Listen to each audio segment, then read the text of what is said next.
Hi, and welcome back to Prodigy. In this video, we're going to learn how to create assignments that we can then individually assign to specific students based on their needs. So for this video, I'm going to use my third period as my example. So I'm going to go ahead and hit View Class, and then once again, I'm going to go to my planner. As stated in the previous video, this will be the screen that you first see once your students have completed the placement test. So I'm going to hit Create Alignment.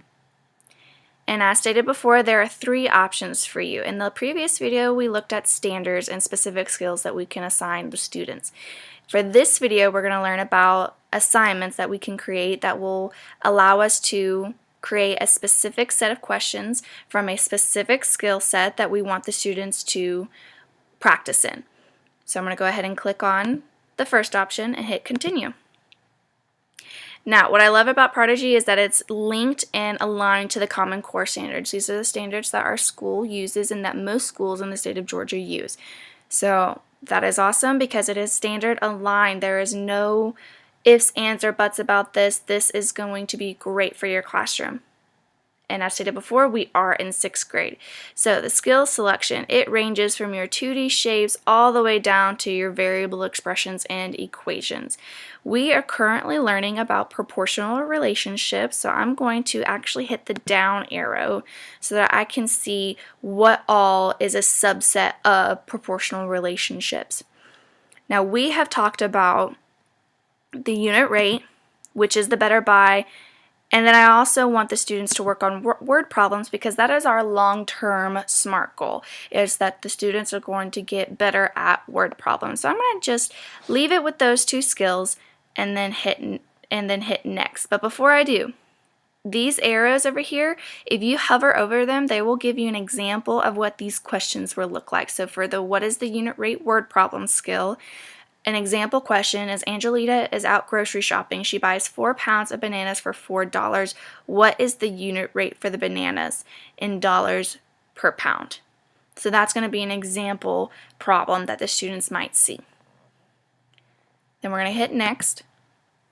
And we're going to select the amount of questions that we want.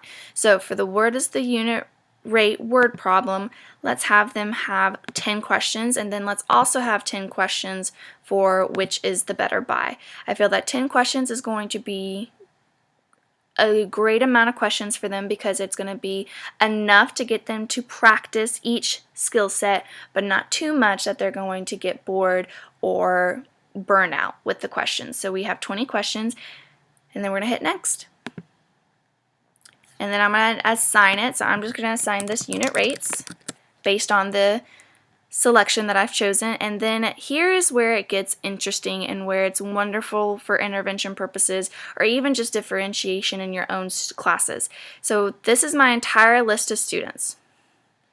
Now I can assign it to every single student, or I can unclick my students, and then based on what I know about my students and what I'm seeing, I can individually assign this assessment or assignment to those specific students. So I'm just going through based on what I know of my students and assigning it to those 5 students who I know can benefit from extra practice with unit rates. Then I'm going to hit next.